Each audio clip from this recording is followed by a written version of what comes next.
Bom dia a todos vocês. Aqui mais uma vez, dentro da temporada do diagnóstico das doenças emergentes e reemergentes.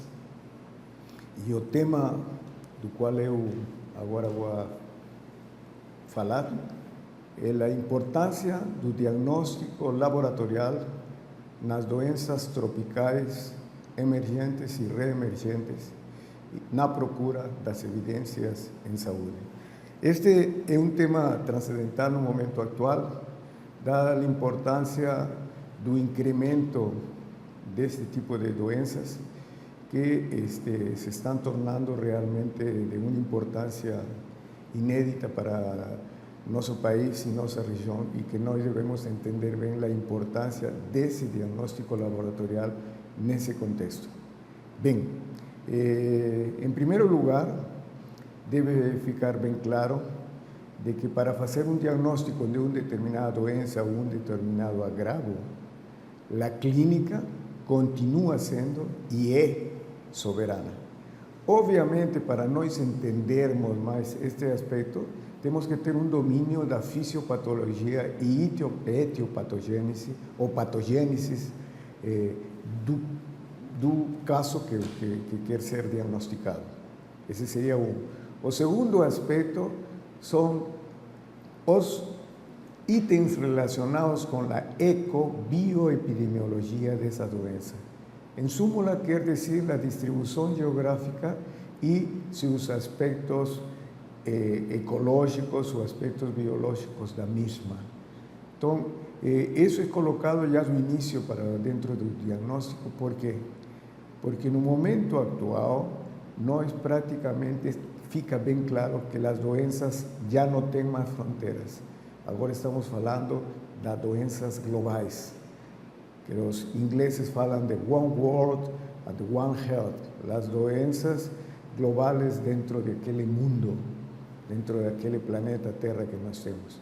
No caso específico do Brasil, obviamente temos que ter bem claro a localização geográfica desse agravo e onde nós nos encontramos, seja na região norte, centro-oeste, nordeste, sudeste ou sul, porque isso vai ajudar para também estabelecer o diagnóstico.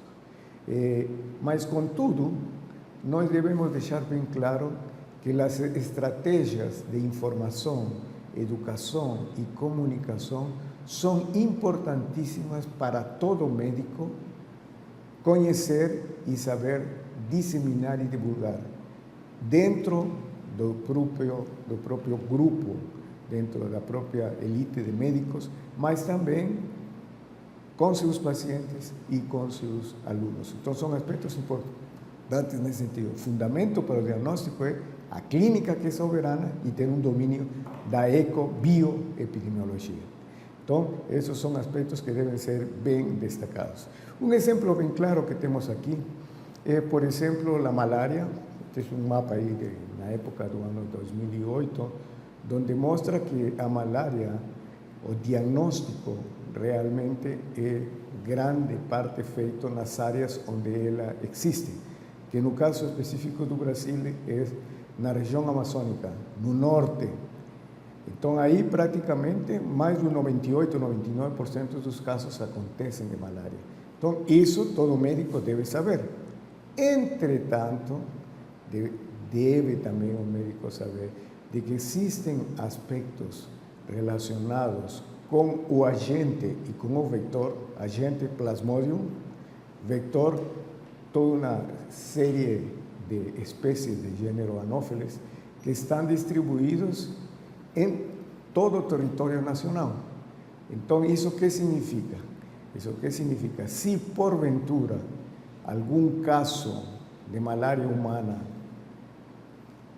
vá para alguma área chamada não endêmica, pode infectar mosquitos e a partir de aí podem ocasionar casos.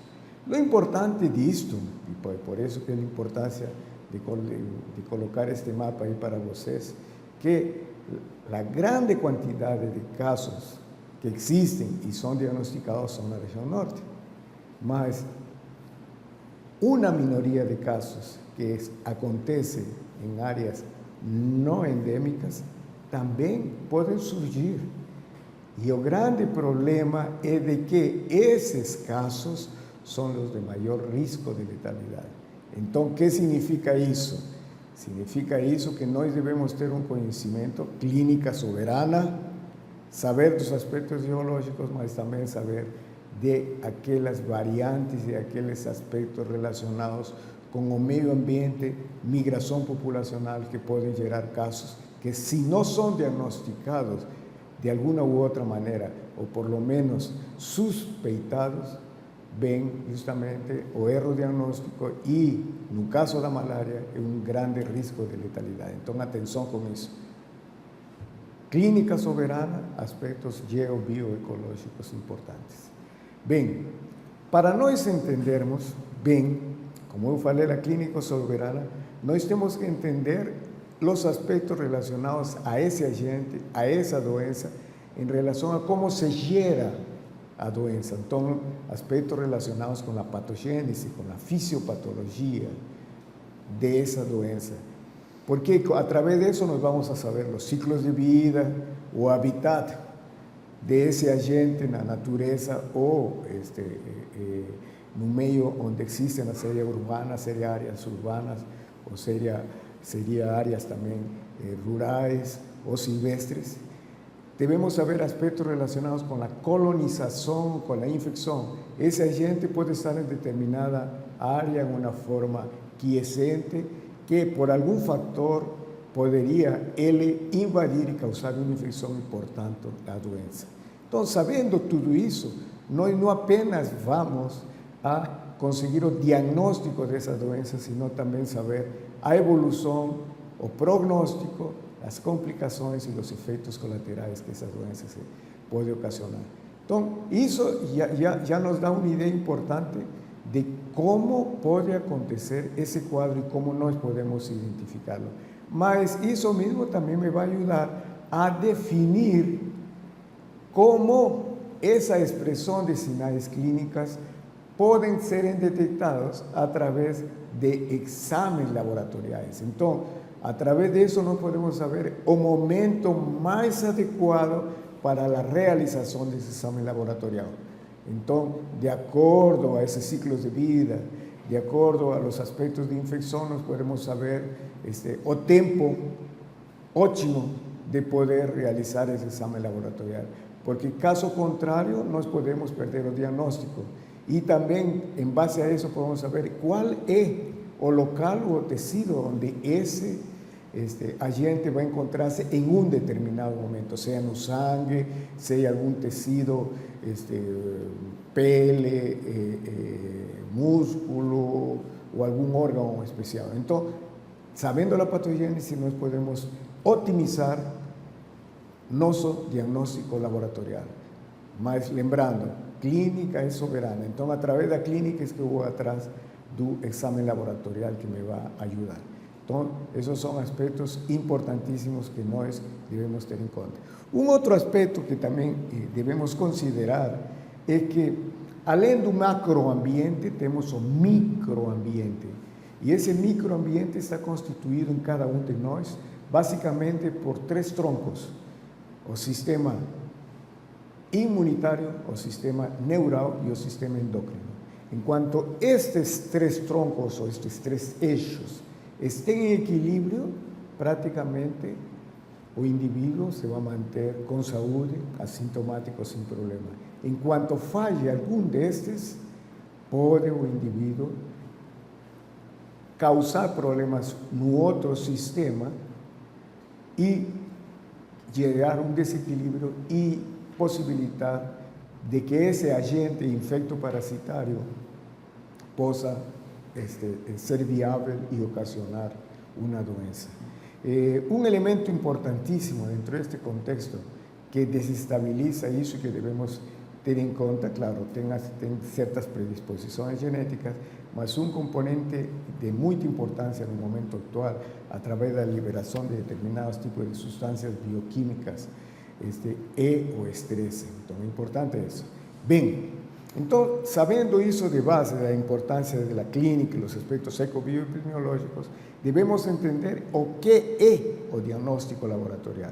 Então, em primeiro lugar, deve ficar claro que o diagnóstico laboratorial é um exame complementar dessa clínica que praticamente é a que me está definindo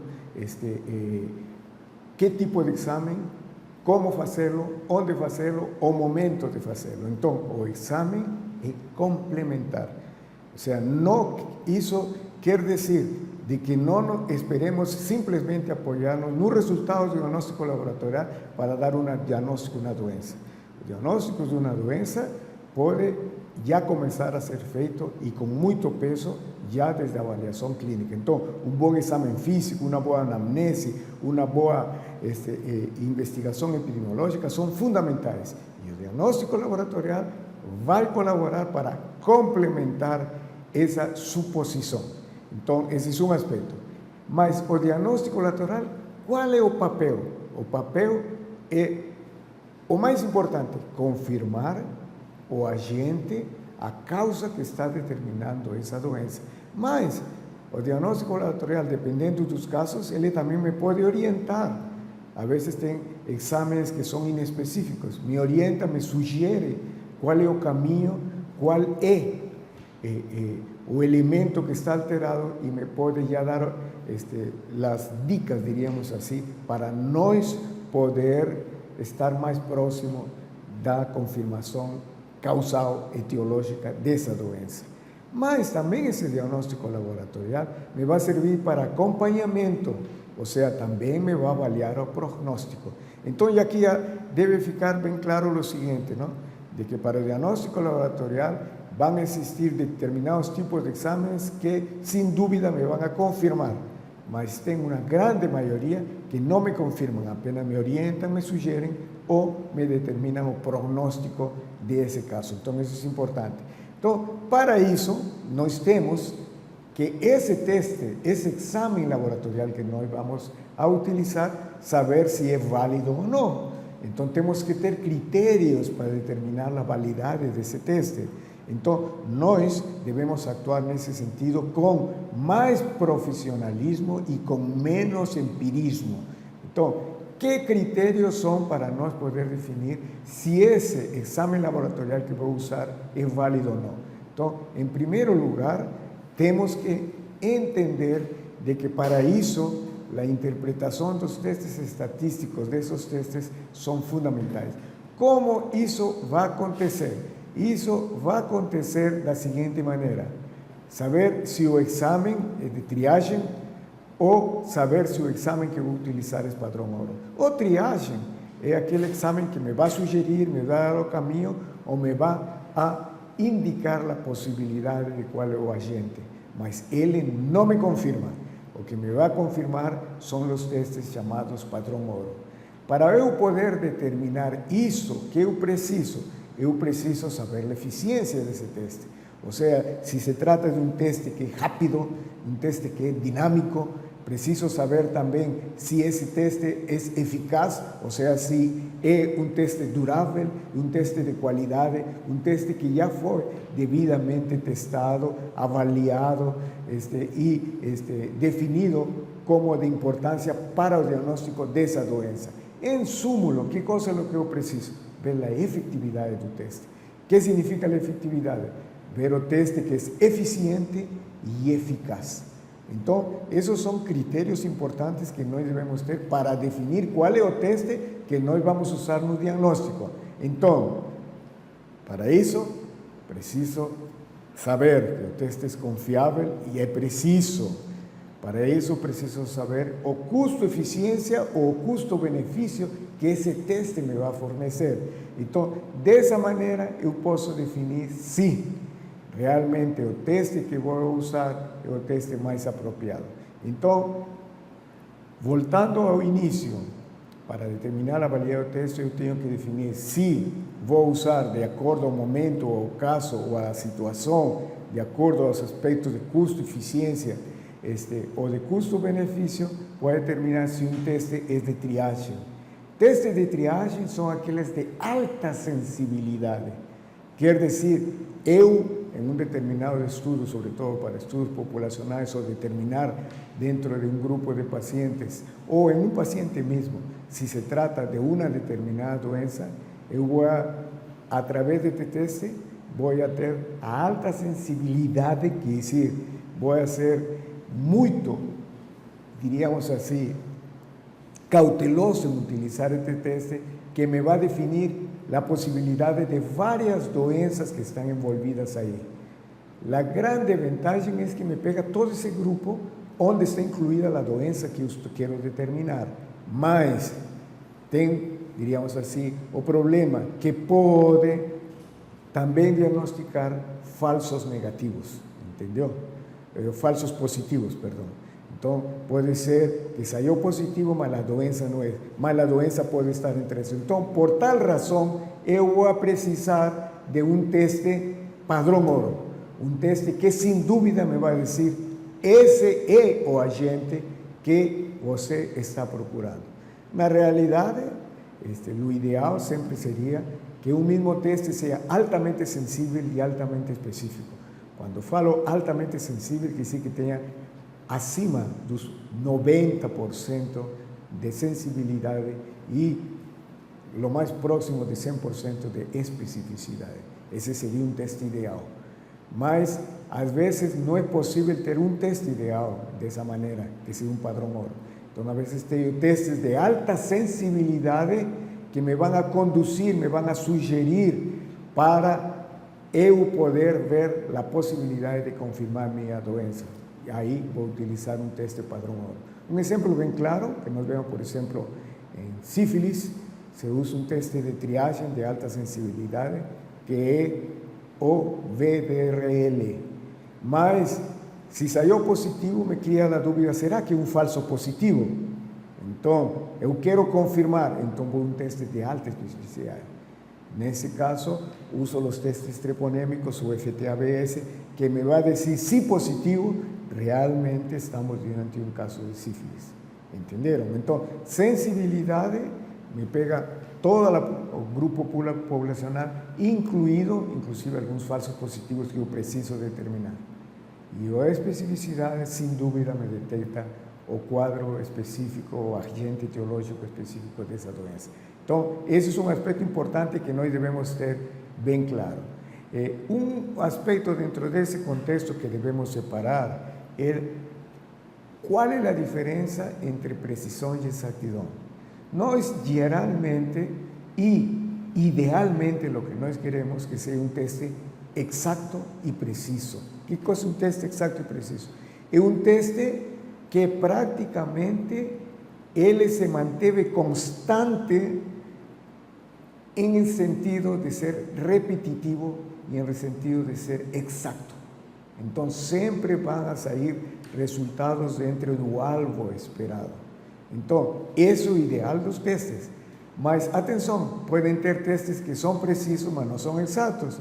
Então, são precisos que são repetitivos, mas fora do local padronizado para essa doença. E tem testes que podem ser exatos, que podem estar próximos de um alvo, do diagnóstico, mas não são repetitivos. E tem testes que não são nem precisos nem exatos, esse já tem toda uma variedade. Então, é importante entender que precisão é o grau de concordância entre valores apurados obtidos por medições repetitivas no mesmo ponto, sempre é o mesmo ponto. Então, é um teste realmente preciso. E exato é o grau de concordância entre um valor medido e um valor de referência, entendeu? Então, o que nós queremos é testes, além do que eu mencionei antes, além dos aspectos relacionados com os itens anteriores, tem que ser um teste preciso e exato. Então, esse é um outro item a ser considerado. Dentro desse contexto, e dentro dos aspectos que eu já mencionei, clínicos, epidemiológicos, ecológicos, biológicos e laboratoriais, é importante que nós destaquemos o valor que tem a fonte da evidência de base de dados, lo que, junto e avaliado por profissionais de saúde, se constitui em aquele grande acervo da medicina baseada em evidências. Isso é realmente o melhor elo entre a boa ciência e a boa prática. Entendeu? Então, é importante que um profissional de saúde domine esses aspectos da medicina baseada em evidências, onde vão mostrar quadros, aspectos clínicos de um determinado grau de doença, diagnósticos, testes laboratoriais de uma determinada doença, através de pesquisas científicas e que, através de determinado tipo de critérios, são realmente evidências confirmatórias de uma determinada grau. Então, isso temos que dominar. Este é o aspecto, digamos assim, teórico da medicina. Por isso se chama a medicina baseada em evidências. Então, a saúde baseada em evidências é o grande elo entre a boa ciência e a boa prática. Então, temos que entender isso de início. Bem, e por que se menciona isto? ¿Por quê? Porque realmente esses estudos relacionados a essa característica me podem definir toda uma série de critérios e de estudos feitos em quanto a sua validade e sua confiança. Enquanto isso, devemos saber que a revisão sistemática da literatura e meta-análise são os que ocupam o melhor padrão. Então, esses são estudos com alta validade e com alta confiança, seguidos dos estudos clínicos randomizados. Os estudos clínicos randomizados continuam sendo úteis, porém, dada a complexidade que tem na realização do trabalho, nos aspectos éticos, no custo e, sobretudo, os resultados que podem ser demorados, no momento atual, isto está praticamente limitado para determinado tipo de estudos. Continua sendo importante, por exemplo, na avaliação de determinadas drogas, determinados medicamentos, antibióticos, para ter seu valor e serem aceitos para uso humano. Entendeu? Isso sim, aí eles continuam sendo importantes.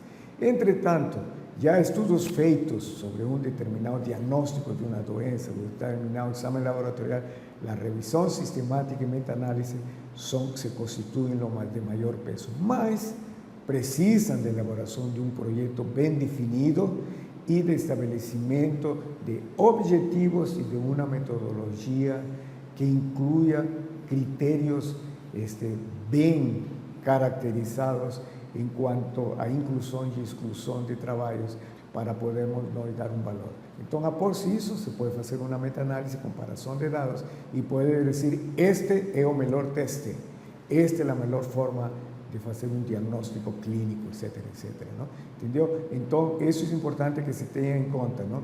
Então, para nós poder estabelecer esses aspectos do diagnóstico, tanto da clínica, que é soberana, como de quais são os testes de laboratório de maior eficiência, eficácia, testes relacionados com o padrão ouro, com triagem, os que vão a definir são estudos de revisão sistemática de literatura.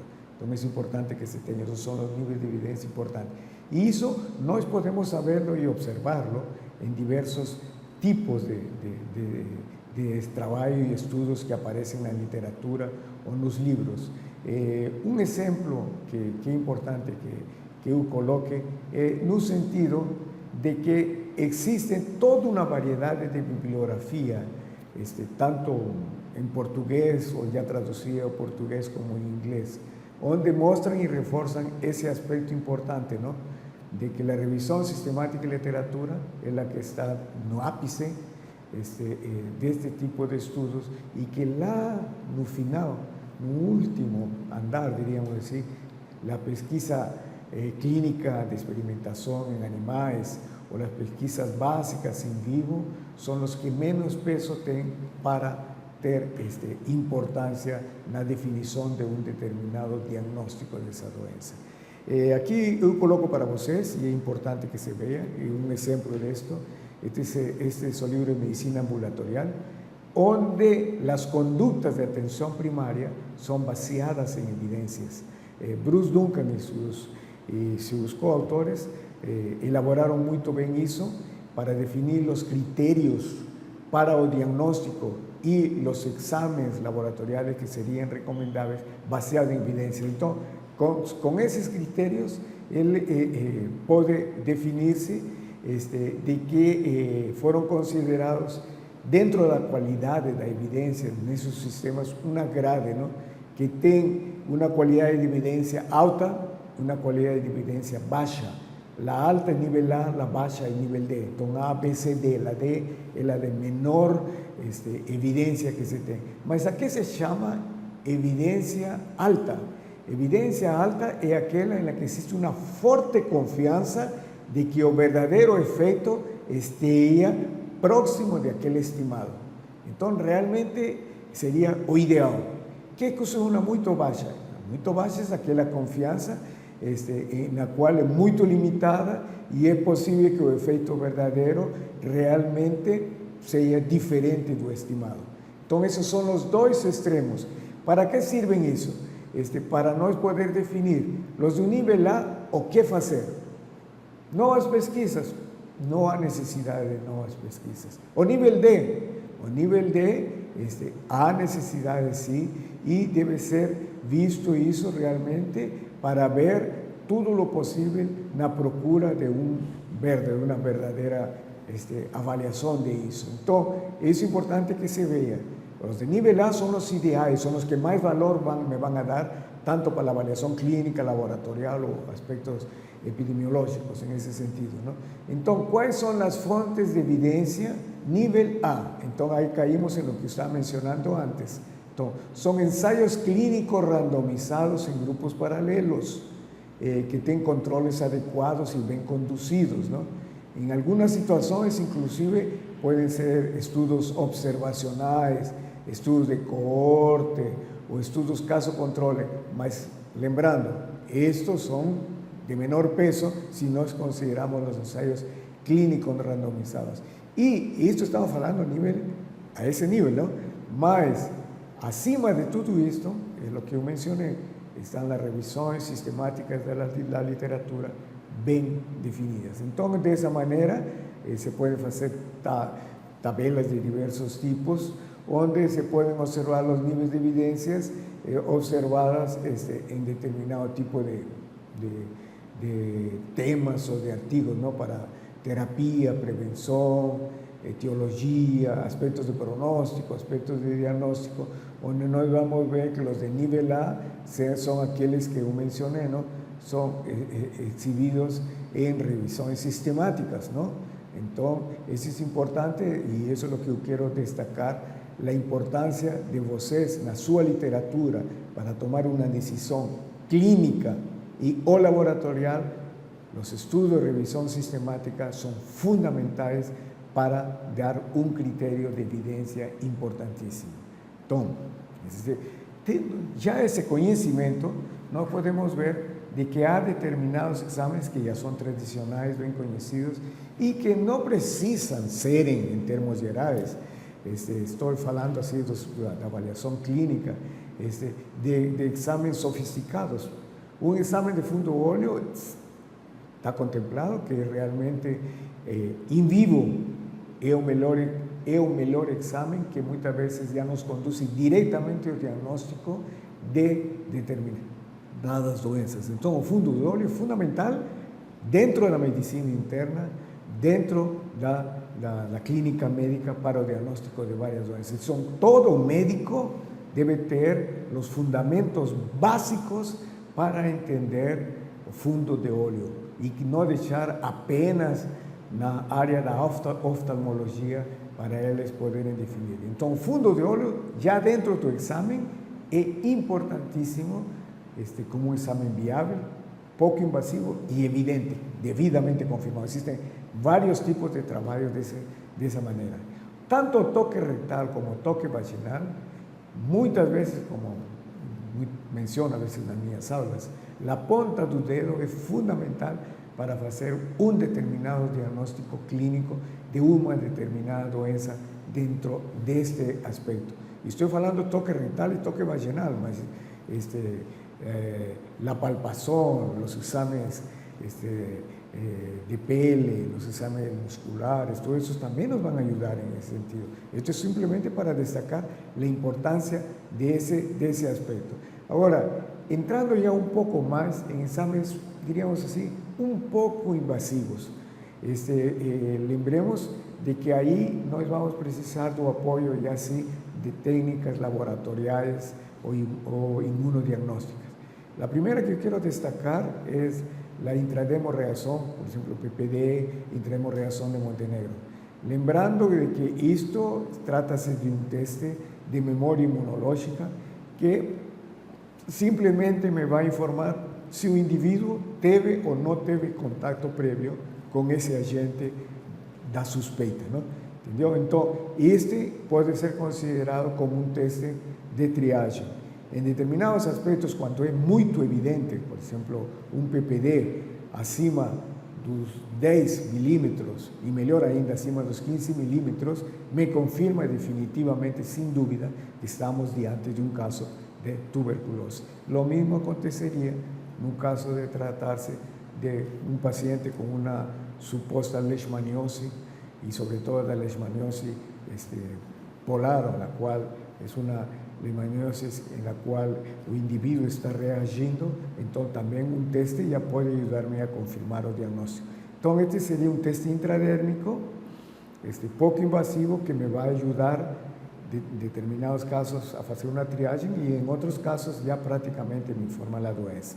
Si pasamos a un examen un poco más invasivo, ese un poco más invasivo, más también es medianamente, no diríamos así, sería simplemente una punción con agulla fina, una punción de aspiración con agulla fina.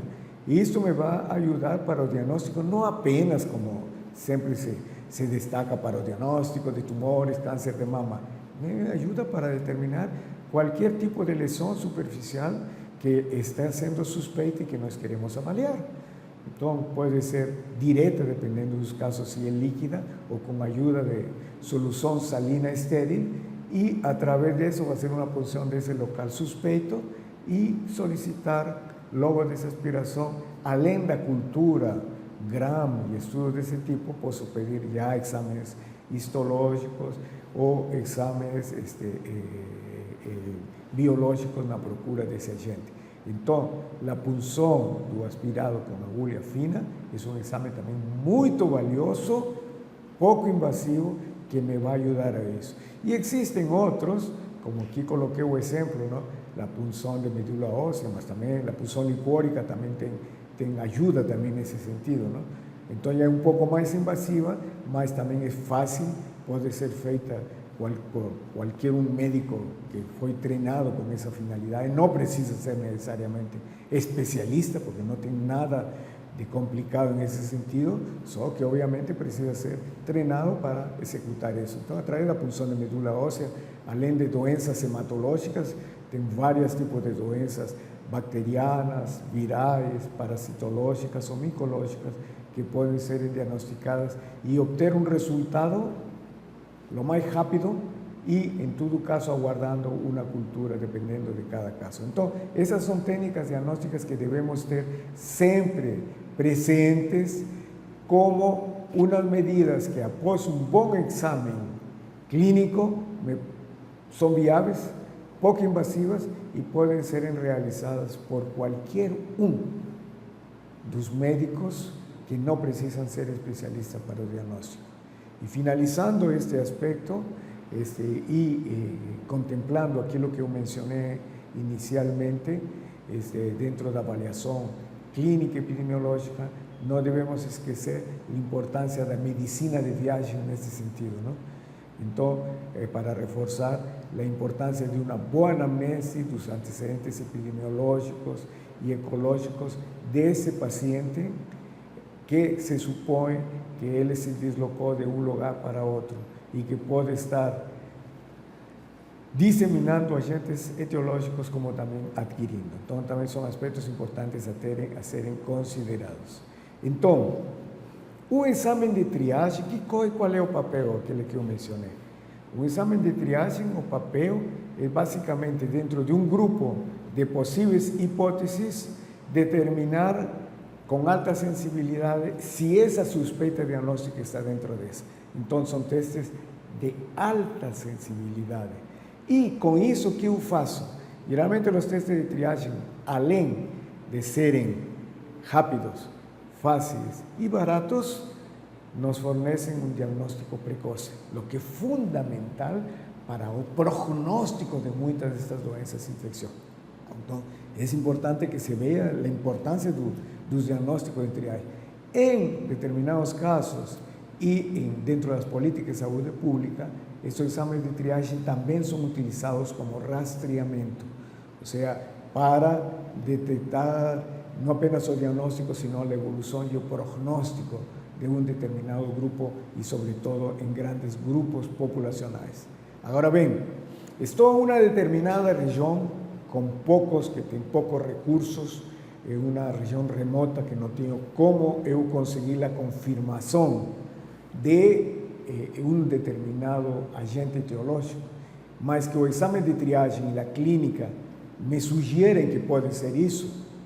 Entonces, yo tengo otra ferramenta diagnóstica, es la llamada prueba terapéutica. Esta prueba terapéutica se basea en la clínica que es soberana.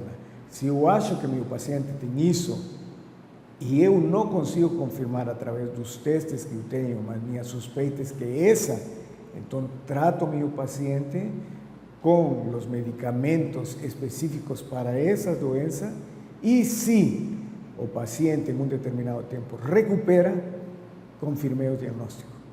Si ele não recupera, que sí que o diagnóstico ainda não foi bem definido. Então, por isso se chama prova terapêutica, ou teste terapêutico, chamam também em alguns livros, não?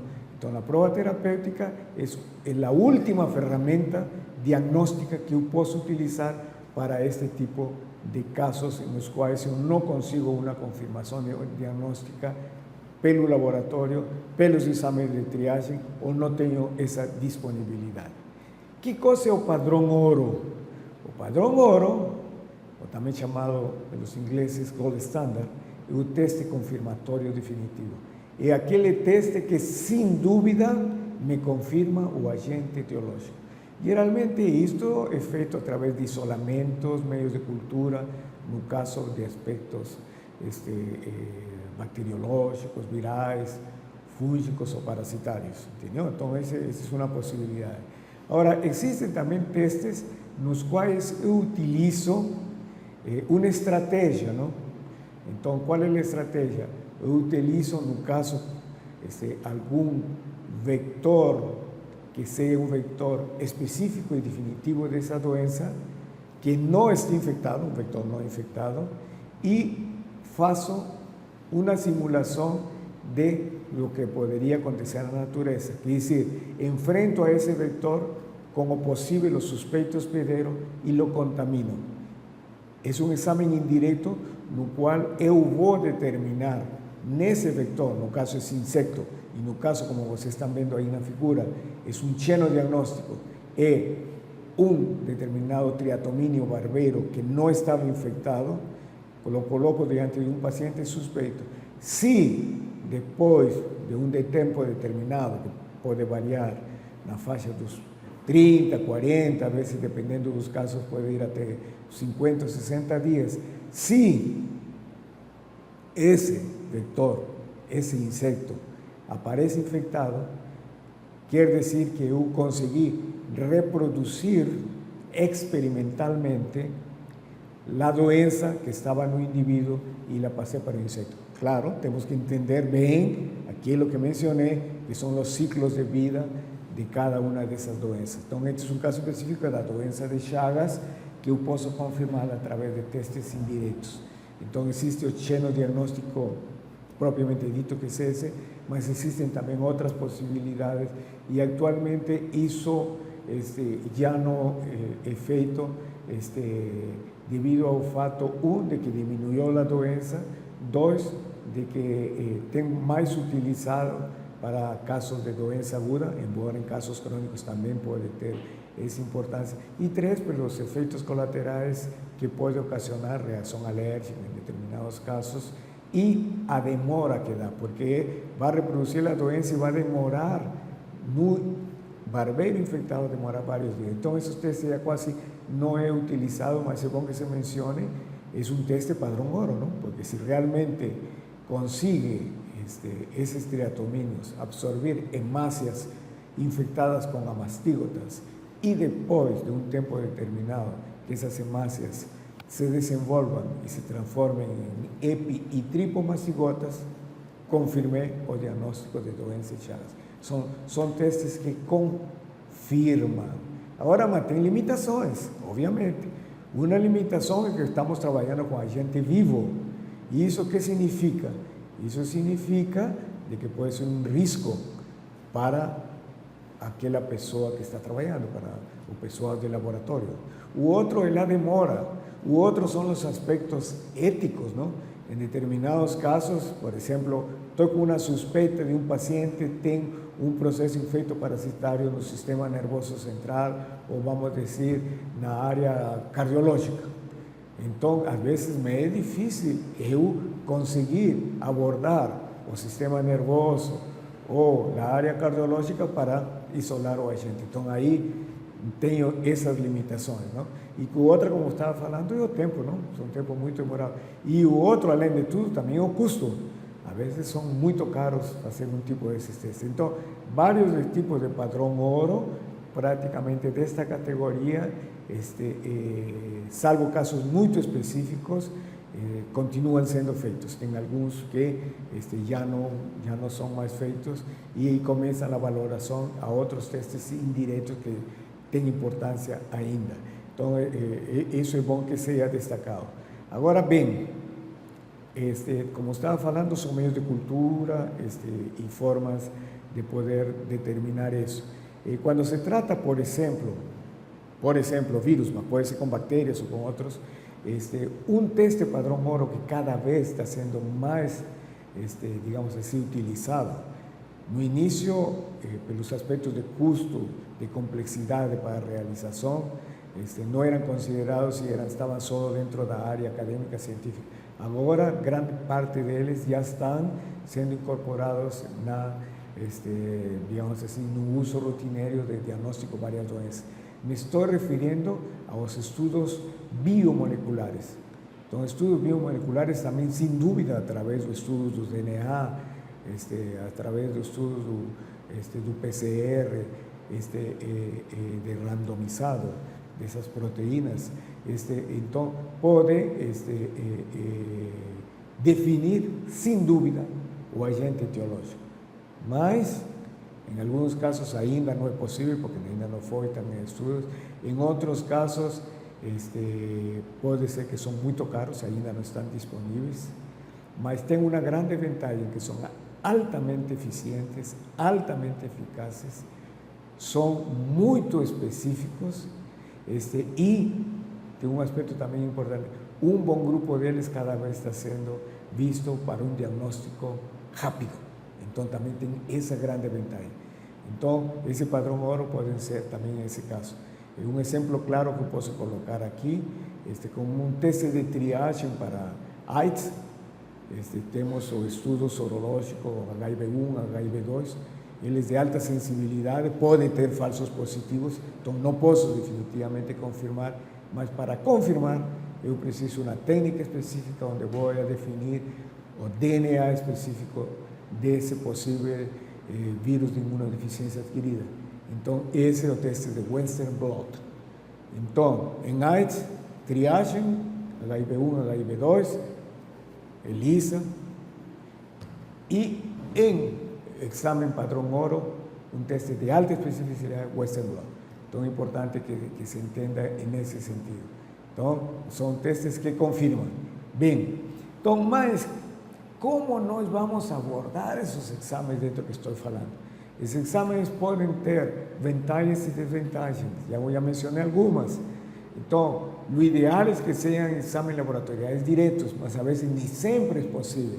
Como estava falando, o ideal é usar em direto o exame de sangue, exame da úlcera, da lesão, mas às vezes trata-se de órgãos internos, então não consigo, às vezes, fazer um exame direto disso. não necessariamente. Então, às vezes, me vejo na obrigação de fazer um exame direto. A diferença é que o direto, de acordo à técnica utilizada, me pode ser um exame que me defina rapidamente a presença do agente, mas tem limitações que eu já mencionei. Pode ser rápido e pode ser um teste que me forneça um padrão ouro. Não necessariamente, mas me pode ajudar. Por exemplo, pode sair bactérias gram-positivas, bactérias gram-negativas. Então, é um teste direto. Ele me sugere, mas não me diz necessariamente se estamos diante de determinado tipo de bactéria. Dadas as características, podemos dizer, não, se trata de estafilococos, streptococos, mas não me confirma exatamente se estamos dentro de que tipo de estáfilo ou estrepto. Então, aí precisaria de testes mais sofisticados. Agora bem, mas a veces não é possível isso, então tenho que optar por os testes indiretos. Os testes indiretos são os que vou a ver não o agente, sino os produtos do agente ou os restos do agente. Então, aqui é onde tomam importância, por exemplo, as sorologias. Entendeu? Então, as sorologias me ajudam muito nesse sentido. Ou também tem aqueles específicos de rotina, não? Um hemograma me pode ajudar também nesse sentido. Indiretamente eu posso saber isso. Então, esses exames, que quando são abordados, eu tenho que ter em conta as vantagens e desvantagens que tem. Então, aí é onde vou a ver aquilo que eu mencionei no início. Qual vou a decidir? Aqueles que têm maior acurácia, eficiência diagnóstica. Se eles são invasivos ou não invasivos. E também se eles estão dentro das normativas e protocolos para serem feitos. Não? Fazer, como eu mencionei, por exemplo, uma punção de medula óssea, precisa de um pessoal treinado. A maioria dos que fazem esses exames são hematologistas, por exemplo, punção de medula óssea. Ou às vezes também punção licórica, a maioria que fazem os neurologistas ou neurocirurgiões. Mas não quer dizer que sejam os únicos. Desde que sejam treinados, um clínico, um cirurgião pode fazer esse tipo de exames. Entendeu? Então, mas tem que seguir normativas, os protocolos pelos riscos que eles pressupõem. Entendeu? Então, esse é um tipo de abordagem, direto e indireto. Outro tipo de abordagem é de acordo à evolução da doença, não? De acordo ao agente, vírus, bactéria, fungo, parasita. Depois, outra é aguda ou crônica. Então, tenho que saber esses aspectos. Trata-se de uma co-infecção, ou seja, uma infecção simultânea, ou trata-se de uma infecção que está associada a uma outra morbidade. Então, tudo isso é uma abordagem importantíssima que hay que ver.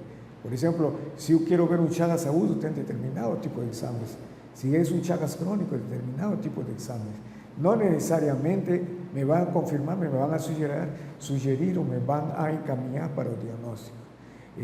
É muito diferente um paciente que tem duas infecções associadas, porque uma pode potencializar a outra, ou que tenha uma infecção associada a uma morbidade, tipo diabetes, por exemplo, ou a uma deficiência imunitária que pode estar associada. Então, todos esses aspectos são importantes quando eu vou fazer a abordagem de acordo ao grupo de doença.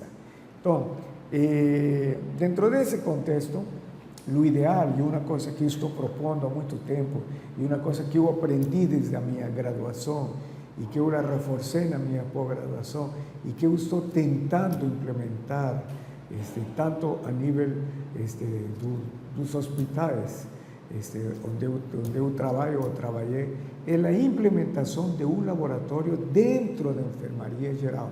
Mas pode ser dentro do sistema do pronto-socorro, pode ser dentro de um sistema dos ambulatórios. Que coisa significa isso? Isto é simplesmente para fazer uma triagem rápida de que doença eu estou. Um paciente que está com diarreias, de repente, um exame direto desse paciente com diarreias já me ajuda a saber tem leucócitos, tem eosinófilos, tem algum parasito ou tem alguma bactéria. Já me orienta. Então, isso é simples de fazer. Para isso, simplesmente, se precisa de material não complicado e talvez um técnico ou o próprio médico operar. Assim eu fui treinado dessa maneira. Então, desta maneira que coloco para a observação, é um trabalho do professor Philip Davis Martin, do saudoso professor, porque ele já não está conosco, onde mostra de que isto é um fato importante dentro do diagnóstico clínico para confirmação laboratorial da implantação e implementação de um laboratório nessas áreas que estão próximas do médico que atende. Sem ir muito longe, na Universidade de Brasília, no Hospital Universitário de Brasília, na área de ambulatórios, dispõe de um laboratório dessa categoria. Então, os médicos residentes internos, eles são treinados rapidamente que esse paciente que tem com esse diagnóstico, através de técnicas de triagem para cada caso, podem eles fazer uma melhor medicina, uma medicina de alta qualidade, uma medicina que com evidências você está tratando o seu paciente, não de uma forma empírica, sino de uma forma bem profissional. Então, esta é uma proposta que está aí, já tem vários centros, universidades paulistas, universidades mineiras, nos seus hospitais dispõem deste tipo de laboratório. E há determinadas áreas que sim lhes dão importância, por exemplo, a área de proctologia de vários centros e vários hospitais, eles têm um laboratório ao lado dos exames onde realizam-se as endoscopias, que também mostram isso. Então, é importante isso, não tem nada de dificuldade, simplesmente seria um laboratório, um microscópio binocular, talvez uma centrífuga, uma pequena centrífuga para dessa de microhematômica ou uma centrífuga comum também, e corantes específicos, Gram, Giemsa, ou aqueles que se considerem necessários para os agentes que se estão pesquisando. Então, é muito prático, tem um custo-eficiência muito elevado, e que vale a pena ser implantado nestes centros que eu já mencionei, mais ainda em hospitais ou em centros escola. Bem, então, baseado nisso e com isso que estava falando, nós podemos definir um paciente com uma determinada suspeita, através de estudos bacterioscópicos, pelo menos se o paciente é portador de uma bactéria gram positiva, de uma bactéria gram negativa, se são formas arredondadas, cocos, ou formas alongadas, bacilos, não? E se estão agrumados ou em linha, podemos já sugerir, trata-se desses grumos, são estafilococos, os gram positivos, ou se em forma linear ou de coluna, são estreptococos. Então, já me dá e eu vou tratar o meu paciente de que seja a cultura, não tanto de uma forma tão empírica, sino de uma forma mais racional e mais evidente. E ainda mais, se eu suspeito do meu paciente que está com algum tipo de micobactéria ou de um tipo de bacilo ácido álcool resistente, ou inclusive parasitos ácido álcool resistentes, como temos Cryptosporidium, Ciclospora, através de técnicas com Sil-Nielsen, simplesmente um corante, microscópio, em questão de minutos, já podemos dar o diagnóstico disso. Então, atenção nesse sentido, e eu quero destacar, sobretudo, em lo que se refere a micobactérias, porque atualmente não apenas estamos com o problema de micobactérias resistentes, sino também estamos com as novas micobactérias, que são as micobactérias ambientais ou micobactérias de crescimento rápido. Então, nós rapidamente já podemos já definir um diagnóstico e já uma conduta terapêutica. Então, isso também vai ajudar. E isso que, tendo um microscópio ao lado, uma pequena kit de corantes e uma centrífuga. Coisas muito simples que não precisam de grandes especialistas para serem vistas. O próprio médico, com auxílio ou não de um técnico, podem fazer esse tipo. Dos exames coprológicos é importante que se veja o seguinte fato. No Brasil, e sobretudo nas áreas, como nós estamos centro-oeste ou nordeste, que existe uma grande prevalência de parasitos, e sabendo bem os ciclos de vida e a evolução desses, a recomendação é fazer 3 exames parasitológicos em determinados momentos diferentes, em forma intercalada ou em forma um pouco mais espaciada. Entendeu? Então, dentro desses exames coprológicos, também temos exames rápidos de triagem e exames já mais específicos. Os exames rápidos de triagem, temos aquele famoso EPF, que é o exame parasitológico de fezes, que es un examen de triagem, que a través de las técnicas básicas que se tienen, ellos, los técnicos de laboratorio, saben rápidamente si se trata o no de algún tipo de agente parasitológico, a través del examen directo con solución salina o con Lubol, que es una variedad de iodetos, para poder examinar rápidamente. Entonces también son exámenes muy rápidos. Ahora, si se tiene la sospecha de algún agente específico, como yo mencioné antes, de un protozoario oportunista, ahí yo precisaría ya técnicas más aprimoradas, como aquella que mencioné, técnicas para protozoarios oportunistas ácido alcohol resistentes, que son las mismas, modificadas de Simelsin u otras variantes, o mistura de corantes tricrómicos que me van a determinar aquellos protozoarios oportunistas, criptosporidium, ciclosporin, isósporin, o en casos de que la clínica me dice, no, estamos diante de un yeoelminto, que a veces no es tan simple a través de un EPF. Entonces, mi sospecha de eso, entonces ya sugiero una técnica más específica, como son las técnicas de Faust, Hoffman o Berman, o también medios de cultura para estrongiloides o para estudios específicos ya de astenias, características biomorfológicas, dos proglotes, etc. ¿no? Eso ya son casos específicos, más como un examen de triagem o EPF, como exámenes específicos ya más específicos, para definir como un padrón oro, ya serían aquellas técnicas específicas dependiendo de cada caso. Bien, en cuanto al sedimento urinario, obviamente tienen aspectos básicos gerais que me van a definir si estamos diante o no de una infección, que comienza desde el aspecto, la presencia de pH, densidad, citología y muchos otros que tienen, nitrito, presencia, que ya me definen y me dan indirectamente la característica si hay sospecho o no de infección. Esos son de triagem, ¿entendió? Mas aquel que me va a confirmar es a cultura y que me va a definir el tratamiento o apoyar el antibiograma.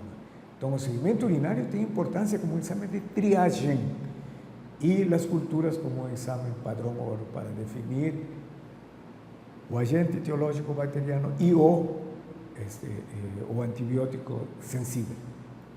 Los exámenes hemoscópicos debemos entender que além, obviamente, de las características hematológicas, las células blancas, las células vermelhas, las plaquetas, etc., nos podemos observar directamente dentro de los exámenes de sangre. Estoy hablando de examen directo. Vamos a poder, de acuerdo a la intensidad, ya evidenciar parásitos o bacterias, entendendo que tem parásitos que ficam na interface, o sea, fora das hemácias, e tem parásitos que invadem as hemácias ou invadem também as células brancas, não? E bactérias também. Temos o caso da malária com os plasmódios, não? Os plasmódios necessariamente fazem o ciclo intra-hemácias, entendeu? Então, através de detecção e conhecimento da presença destes parasitos nas células hemáticas, nós vamos a saber. Estou falando de exame direto e, obviamente, quando tem mais quantidade, mais evidente. Ora, no caso do Trypanosoma cruzi, na fase aguda, nós podemos encontrar formas metacíclicas também na parte externa da hemácia. Eles não invadem as hemácias, mas sim fazem parte de todo um sistema cíclico com células retículo endoteliales, que es otro momento que se puede hablar en ese sentido. Ahora, las bartonelas son bacterias intrahematocíclicas, entonces ellas van a entrar. Entonces, nós tenemos que saber aspectos de clínica, aspectos de epidemiología, para decir si estamos diante de un caso de plasmodium bartonella. En el caso de la bartonella, es importante que se reflita epidemiológicamente que es una doença. Existen dos tipos, ¿no? Uno que son las bartonella andina, que es clásica, endémica en las regiones andinas de América del Sur, y tenemos las bartonellas oportunistas que existen en pacientes inmunosuprimidos. Las bartonellas de inmunosuprimidos en pacientes con AIDS existen con cierta prevalencia aquí no Brasil, e as bartonelas andinas estão limitadas à parte relacionada à região dos Andes. Mas agora, com a abertura de estradas, e sobretudo da estrada interoceânica que comunica o Oceano Pacífico com o Oceano Atlântico, já se tem evidências da presença de casos na fronteira com bartonelose, na fronteira Peru-Brasil, Bolívia-Brasil, já se tem casos disso, e o risco que possa acontecer. Estas bartonelas são transmitidas por flebótomos do mesmo gênero da leishmania, mas outras espécies. E também já se tem evidências de que há flebótomos infectados. Também tem esse outro aspecto que tem que ser também bem considerado, aspectos ecobioepidemiológicos, ¿no? E a clínica, que tanto malária como bartonelosis produzem, obviamente, anemia, dado que invadem as hemácias e causam isso. Então, vejam de que tem exames que me vão ajudar, um hemograma simplesmente me vai ajudar e me vai fazer uma triagem nesse sentido diante da suspeita.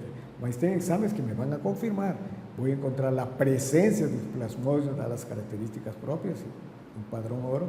E lembrando que, neste caso, se eu quero otimizar o exame hemoscópico, precisaria da gota espessa, no qual eu hemoglobinizo e as formas parasitárias são evidentes. Claro, precisa de um treinamento mais sofisticado, mas é uma forma, através da gota espessa, de potencializar, otimizar o exame. E um exame ainda barato. Um exame, neste caso em especial, vale a pena destacar, custa menos de 5 centavos de dólar, e um exame de triagem, e um exame que também, neste caso, é um exame que também me define padrão ouro, um exame de alta especificidade. Se eu comparo com outras técnicas, que também pode ser de um diagnóstico fácil e rápido, podem ajudar sim, mas ainda o custo é muito elevado. Ou seja, já tem exames, testes rápidos feitos através de fitas diagnósticas, tanto para a malária como para as chagas, que são possíveis, mas cada fita para cada paciente está acima dos 5 a 10 dólares ainda, não? Então ainda não resulta fácil essa aplicação. Enquanto um exame hematológico bem feito, tanto para a malária como para chagas na fase aguda, me confirmam o diagnóstico, entendeu? São exames baratos, de triagem e um padrão ouro.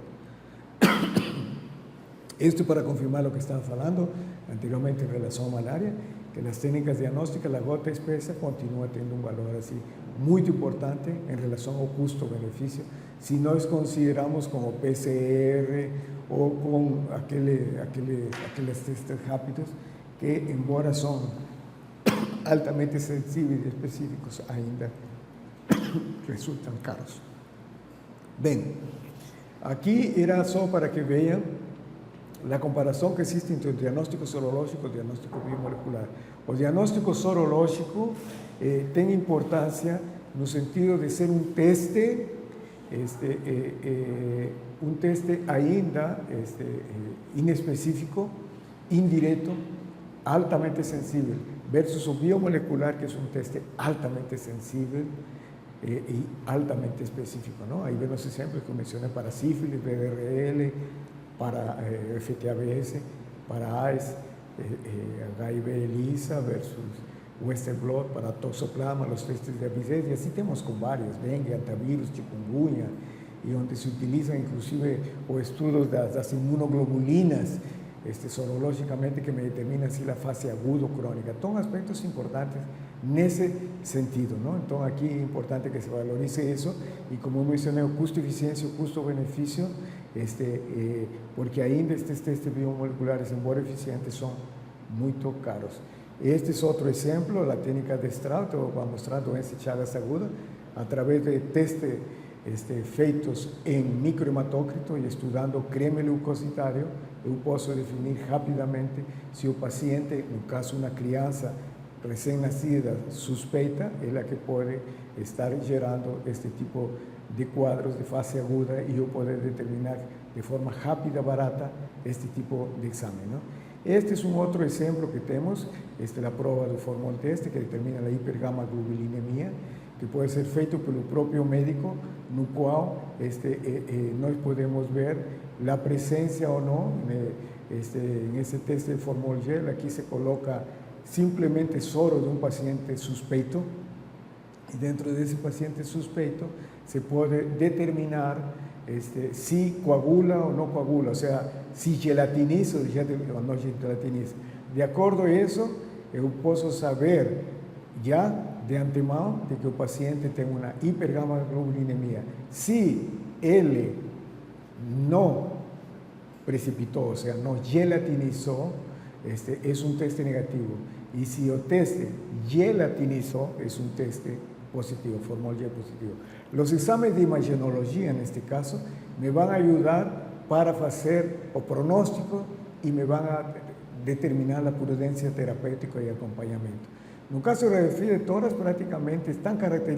constituyen ainda, dentro no mundo atual, uma importante causa de morte. E isto é importante que se veja, pressupõe uma abordagem epidemiológica, clínica e laboratorial. Ou seja, o laboratório, como eu mencionei no início, é apenas um exame suplementar, um exame que vai, mas a clínica e a epidemiologia são importantíssimas para definir um diagnóstico. Então, baseado em isso, se pressupõe de que há importância de integração do laboratório e da vigilância epidemiológica. O Ministério da Saúde, idealmente, está implementando um Laboratório Nacional de Saúde Pública como um novo modelo de integração do laboratório e está baixo os modelos do CDC, está sendo implementado através de uma rede de laboratórios centrais de saúde pública em cada uma das unidades federais para criar e montar essa rede. Então, assim é que se tem toda uma rede de laboratórios que estão dispostos para fazer o seu diagnóstico. Desta maneira, bom, eu acabei de colocar a importância do diagnóstico laboratorial nas doenças emergentes e reemergentes. Qualquer dúvida que tiverem, podem contactar-me, seja diretamente ou através do meu e-mail, tal como consta nessa tela. Se não houver nenhuma pergunta, eu me coloco à disposição para atendê-los da forma mais apropriada. Uma boa tarde.